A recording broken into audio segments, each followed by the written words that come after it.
మీ business ఏదైనా మీ ఊర్లో promotion చేయాలంటే అది సుమన్ టీవీతోనే సాధ్యం. ఇప్పుడే సంప్రదించండి. రాజన్న సిరిసిల్ల జిల్లా నర్మాల ఎగువ మానేరు వద్ద ఉన్నాం. అయితే అటు సిద్దిపేట టు కామారెడ్డి పోయే గంభీరపేట రోడ్డు పూర్తిగా తెగిపోవడం జరిగింది. అదేవిధంగా ఇటు ముస్తాబాద్ నుండి మాచారెడ్డి వెళ్ళే దారి అది కూడా సిద్దిపేటకు ప్రధాన రహదారి. మరి ఏ పనైనా దుబ్బాకు వెళ్ళాలన్నా ఎటు వెళ్ళాలన్నా ఇదే ప్రధాన రహదారి. ఈ రహదారి కూడా పెద్ద గుంత పడ్డది, అంటే అది కుంగిపోయింది. రోడ్డు కుంగిపోయి గుంత పడ్డది. నీటి ప్రవాహం అయితే ఇంకా ఆగలేదు. ఎప్పుడు ఏ టైంలో ఎంత ప్రవాహం వస్తుందో తెలియదు. అయితే ఆర్టీసీ కానీ మరి ప్రయాణికులు కానీ వాళ్ళు భయపడుకుంటూ ఒక 30-40 కిలోమీటర్ల దూరం నుండి వస్తున్నామని చెప్తున్నారు. మనం చూడొచ్చు అది ఏ రకంగా అయిందో. ఒకసారి మరి వాటర్ కూడా పోతున్నాయి, ఫ్లోయింగ్ అవుతున్నాయి. ఎప్పుడు అకాలంగా వర్షం పడితే రోడ్డుకు ఎప్పుడు కొట్టుకుపోతుందో తెలియదు. ఈ స్థానిక ఎమ్మెల్యే కేటీఆర్ ఉన్నారు, అదేవిధంగా కలెక్టర్ ఉన్నారు. ప్రభుత్వ వైపు ప్రతి ఒక్కరు గవర్నమెంటు ఎవరు పట్టించుకుంటలేరని వాళ్ళు ఆపోబోతున్నారు. అప్పటి మందమే తాత్కాలికంగా ఏది మొరం పోశారు. మరి వాటర్కు ఆ మొరం ఆగుతుందా ఆగదు అని భయంతో ఈ ఏరియాలో బండ్లు నడుపుకుంటూ వెళ్తున్నారు. ఆర్టీసీ వాళ్ళైతే ప్రజల్ని మరి ఏ రకంగా కాపాడతారో వాళ్ళకి అర్థం కాక చుట్టూ తిరిగి వస్తున్నారు. ఎటు 30 కిలోమీటర్ల దూరంతో కార్లు వాళ్ళు, ఈ ఆర్టీసీ వాళ్ళు ఏదో చిన్న చిన్న బైకులు కాబట్టి సైడ్ పాయింట్ వస్తున్నారు. కాబట్టి ప్రజలు అప్రమత్తంగా ఉండాలని సుమన్ టీవీ ద్వారా కోరుతున్నాను. రెగ్యులర్ పోయే దాంట్లో అన్ని ఇప్పుడు లింగనంపేట నుంచి గంభీరపేటకు ఒక బ్రిడ్జ్ వేస్తే సరిపోతుంది కదా. ఇక్కడ ఒక 2 బ్రిడ్జ్లు వేస్తే మాకు కూడా ఇబ్బంది లేకుండా ఉంటాయి. వర్షం పడినప్పుడల్లా మేము రెగ్యులర్ పోవాలంటే చాలా ఇబ్బంది అవుతుంది. మీరు ఏ రూట్లో పోతున్నారు? ఇప్పుడు ఈ రూట్లో మేము మానేరు నుంచి పోతున్నాం. ఎటు వెళ్తున్నారు? మేము కామారెడ్డికి వెళ్తాం, రెగ్యులర్గా వెళ్తాం కామారెడ్డికి. ఇప్పుడు మీరు పోవాలా? ఇప్పుడు ఈ రోడ్డు బంద్ అయింది అనుకో, ఎట్లా వెళ్తున్నాం? రామంపేట నుంచి పోదామన్నా రామంపేట దగ్గర కూడా బ్రిడ్జ్ అదేమో పోయింది, అదా కూడా కాలువ వచ్చి ఆడ నుంచి ఇబ్బంది లేకుండా అయిపోయింది.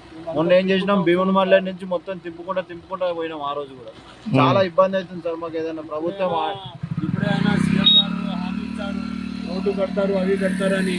ఎందుకంటే మా ఎంప్లాయీస్కి పోవడానికి చాలా కష్టం అవుతుంది సార్. మేము కలెక్టర్ ఆఫీస్కి పోవాలంటే గంట లేట్ అవుతుంది. ఫింగర్ ప్రింట్ పెట్టు అది పెట్టమని పెట్టిన తర్వాత కూడా ప్లీజ్ ఇప్పుడైనా గవర్నమెంట్కి మేము చెప్తున్నాం, ప్లీజ్ యాక్షన్ తీసుకోండి సార్. చాలా ఇబ్బంది. స్థానిక ఎమ్మెల్యే ఉన్నాడు కదా, అదే కలెక్టర్ ఉన్నారు ఇక్కడ జిల్లా కేంద్రంగా, వారికి ఎలాంటి మెసేజ్ ఇవ్వాలనుకుంటున్నారు మీరు? సార్ ఇప్పుడు సీఎం గారి హామీ ఇచ్చారు, తొందరనే మనం రోడ్లు కనెక్ట్ చేస్తారని చెప్పారు సార్. దయచేసి అయినా ఇప్పుడైనా ప్రభుత్వం వాళ్ళు వచ్చి ఈ కచ్చపక్క రోడ్ అయినా కట్టండి సార్. ఈ బ్రిడ్జ్ చాలా అవసరం సార్. ఇక్కడ నుంచి రావాలంటే మా ఇంకా చూడండి ఒక 20 కార్లు నిలబడి ఉన్నాయి. ఇంకా దయచేసి గవర్నమెంట్ తొందర యాక్షన్ తీసుకోవాలి సార్. ఎందుకంటే మన నెసెసిటీ సార్, రోడ్స్ కావాలి. ఎందుకంటే నమ్మి రోడ్ మీద వస్తున్నాం, ఎంత ఇబ్బంది పడుతున్నాం సార్. ఉంది మొదలు కాంగ్రెస్ గవర్నమెంట్ ఉన్నప్పుడు, పాటరాజు ఉన్నప్పుడు అక్కడ కొంచెం చేసినుండే. దాని తర్వాత టీఆర్ఎస్ గవర్నమెంట్ వచ్చిన తర్వాత అప్పుడు ఇట్లనే 2-3 సార్లు పోతే మట్టి పోసారు. ఇదంతా తాత్కాలికమే. మీది అంత పూతలు ఉడగట్టే ఉంది. మళ్ళీ ఒక చిన్న గట్టి వాన పడడానికి మళ్ళీ మొత్తం కూడా అవుతుంది. మేము ముస్తాబాద్ నుంచి ఇక్కడికి రావాలంటే వెంకటాపూర్ మీదికెళ్ళి తిరుక్కుంటే ఇట్లా వస్తున్నాం ఈరోజు. ఇది ఇప్పుడు రేపు వాన పడితే మళ్ళీ పోతుంది. అంతే టెంపరీ పనులు ఇవన్నీ. దాదాపు ఎన్ని కిలోమీటర్లు తిరుగుతున్నారు? మాకు ఇది 40 కిలోమీటర్లు ఎక్స్ట్రా వస్తుంది. అట్లా చుట్టూ తిరుగుకుంటూ రావాలి. స్థానిక ఎమ్మెల్యే ఉన్నారు, పోయిన ఎమ్మెల్యే ఏం చేయలేదు, స్థానిక ఎమ్మెల్యే కూడా ఇప్పుడు ఇవ్వాలి ఏం చేయలేదు. దీనికి అంతే చూసుకుంటూ పోతారు అంతే. ప్రభుత్వం ఇప్పుడు పట్టించుకోవడం లేదా? అసలే లేదు. ఏడుంది ఇప్పుడు? గత ప్రభుత్వం ఏంది, ముఖ్యమంత్రి తర్వాత ముఖ్యమంత్రి కేటీఆర్ ఉండి ఏం చేసిండు? గంభీరపేట అయితే బస్సే కొట్టుకుపోయింది, దానిలో ఒకసారి జారిపోయింది. అప్పుడు ఏం చేయలే. ఇప్పుడు ఇదే పరిస్థితి. ఇప్పుడు 12వ సంవత్సరం ఏం చేసారు? ఏం చేయలే. ఇక్కడ అవసరం లేని కొండాపూర్ బ్రిడ్జ్ కట్టిరు, పెద్ద బ్రిడ్జ్, వాళ్ళ పిఏలకు సంబంధించిన వాళ్ళే. ఇది ఏమున్నా చూడు, ఇది ఎట్లున్నది, పెద్ద రవాణా. ఇది అక్కడికి ఇక్కడ కావాల్సింది. అవసరం లేని దగ్గర కట్టిరు, అవసరం ఉన్న దగ్గర కట్టలే. ప్రభుత్వానికి మీరు ఏం చెప్పాలనుకుంటున్నారు? పనులు తెరిచి చూసుకోమంటారు. ఒకసారి ఇట్లా వచ్చి సర్వే చూసుకొని మొత్తం చూసి ఎక్కడ అవసరం ఉందో అక్కడనే పనులు చేయాలి. అవసరం లేని దగ్గరే చేయొద్దు. కమిషన్లకు పోతే గిట్లనే అవుతుంది, కొట్టుకపోతుంది. Thank you. ఓకే. మరి ఏ రకంగా వెళ్తున్నారు సార్? మేము ఇప్పుడు లింగనపేట అట్లా గంభీరపేట బ్రిడ్జ్ కట్ అయింది. లింగనపేట, మల్లారెడ్డిపేట, కోరుట్లపేట మీకేం పోతే మాకు 35-40 కిలోమీటర్లు వస్తుంది గంభీరపేట.